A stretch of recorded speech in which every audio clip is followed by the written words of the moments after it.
Sila ang gay-lesbian couple nga si Sam ug Dude sa dakbayan sa Lapu-Lapu.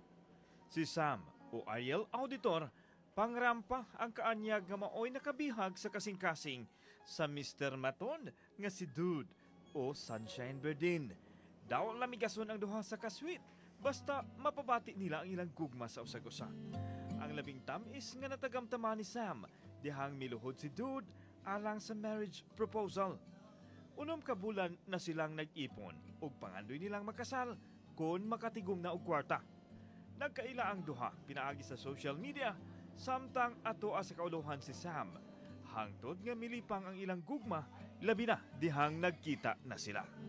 Indot mo ang Tomboy kay kuan mo gud nimo nga magkakuyog siya masahangtod-hangtod bitaw og napay posibilidad nga magkaanak mi, makasal mi. Nakaana man ko sa bayot na posibilidad ko nga maminyo.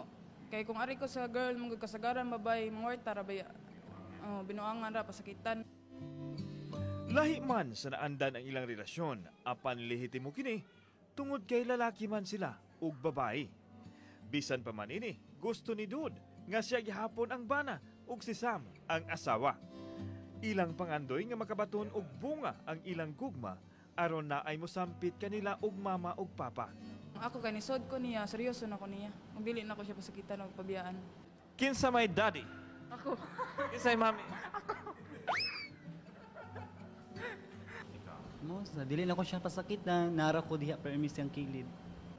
Sama sa pagkat-on nila sa pagpanahi, ang pag-umol nila sa ilang kaugalingong pamilya.